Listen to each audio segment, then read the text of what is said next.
Apple has released the all-new 10th Gen in some exciting new colors, and with it also a redesign. But in typical Apple fashion, they also released the new 10th Gen with a handful of new accessories, including an all-new Magic KeyBoard Folio, only available in white.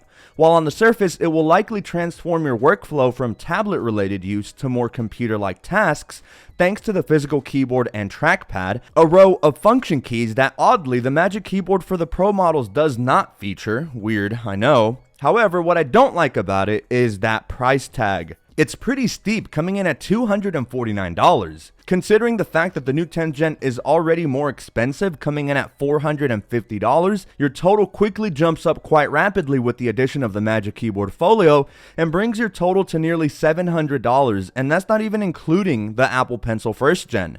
However, there is a lot to like here, and quite frankly, I thoroughly enjoy using the smart keyboard for my iPad Pro 12.9 inch. So, does this all-new iteration for the new 10th Gen live up to my expectations? Stick around as I'll detail everything you need to know about this all-new accessory, because there's a couple of new additions here that actually makes it unique and sets it apart from the other smart keyboards for the iPad Air and the Pro models. But before we begin, let's head over to a really quick unboxing.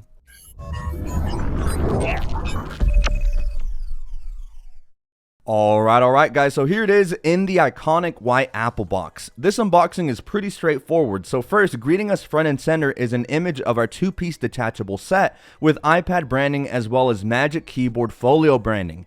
This differs in naming from the standard Magic Keyboard found on the iPad Pros and adds the whole Folio part because of the detachable nature. Don't worry, we'll discuss that a little more in detail in just a short while. But we have nothing going on any of our four sides, but now flipping the box to the back and we see the many ways you can interact with this accessory, including using just the folio part or using the keyboard in conjunction with the stand so that you can set it on a table and type away. On the back, we also do have our compatibility chart, so make sure you have a 10th Gen iPad, as that is the only iPad that this is compatible with. Okay, moving on, we can see our green pull tabs on the top and bottom, so let's remove those, open the lid, and inside this frosted plastic is our Magic KeyBoard Folio being caressed and pampered so that it is well protected during shipment. So now, let's remove the plastic, and first up, we see we have this plastic holder that houses our warranty and information guide, as well as a quick start guide with pretty clear instructions on how this accessory functions. It's pretty self-explanatory, so we won't spend much time with that, and well, ladies and gents, that's all there is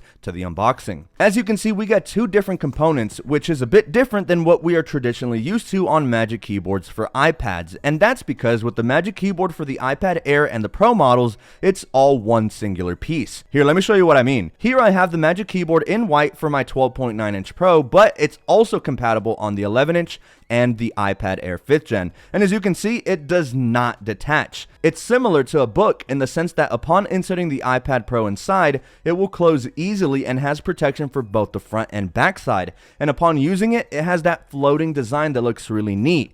It is important to note that the Magic KeyBoard Folio for the 10th Gen iPad does not feature that pass-through USB-C port for cable management. And like I just previously mentioned, it does not feature the floating hinge design.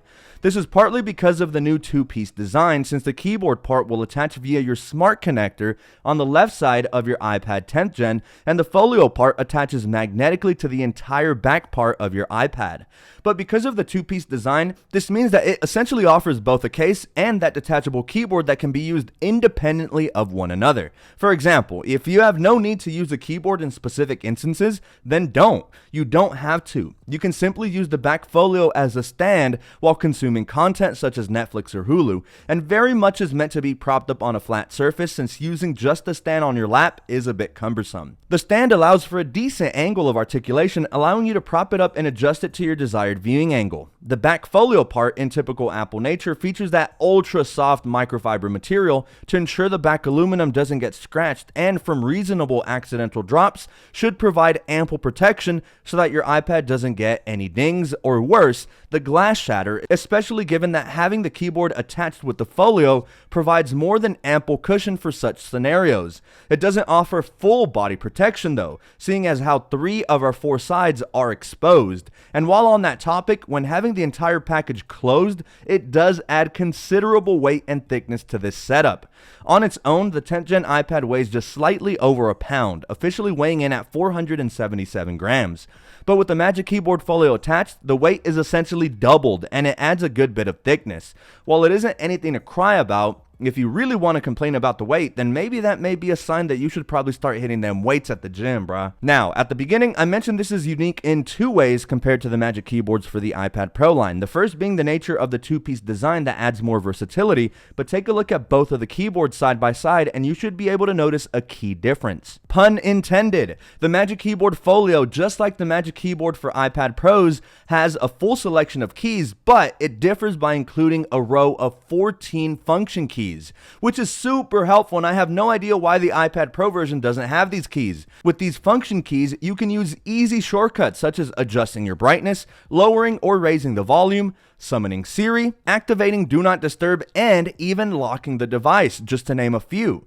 This is ultra convenient, so that way you don't have to take your hands off the keyboard to, say, go into settings and manually adjust your brightness. It's those quality of life improvements that sound small but make a massive difference. Additionally, what I love is that these keys are exactly like the ones you'd find on something like a MacBook Pro. They are scissor style keys that offer 1mm of travel for comfortable and reliable typing.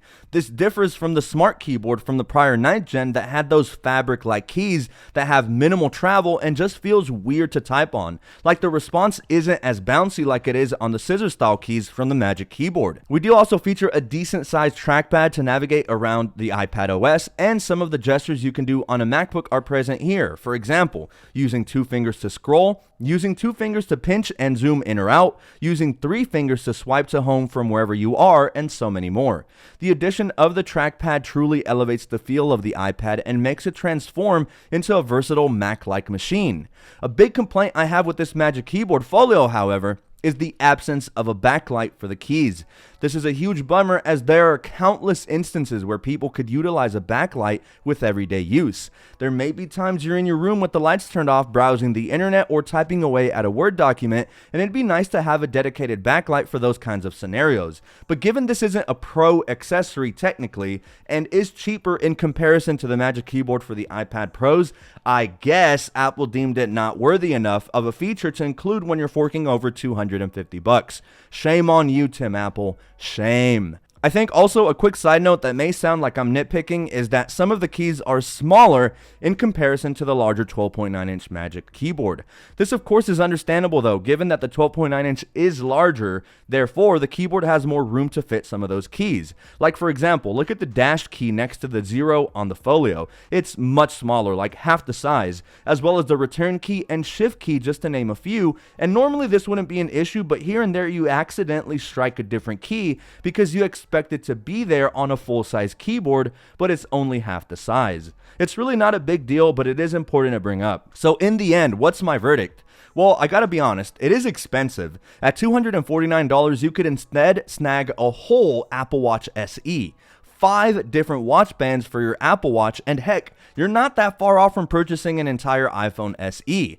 At $249, this means this accessory is well worth more than 50% of the cost of the stinking iPad 10th gen in the first place. While it is extremely useful, and I find the two-piece design to be very versatile, I can only recommend this if the pricing for you isn't an issue. Seriously, $250 is a lot of money for a keyboard, but when paired up, this combo is very much worth it. And best yet, there's no need for any batteries or any need to recharge this thing. It's all powered through the battery off your iPad. It's cool to be able to detach the keyboard when not in use and just prop up your iPad. Plus, having both front and back protection offers decent coverage in the event of those accidental drops.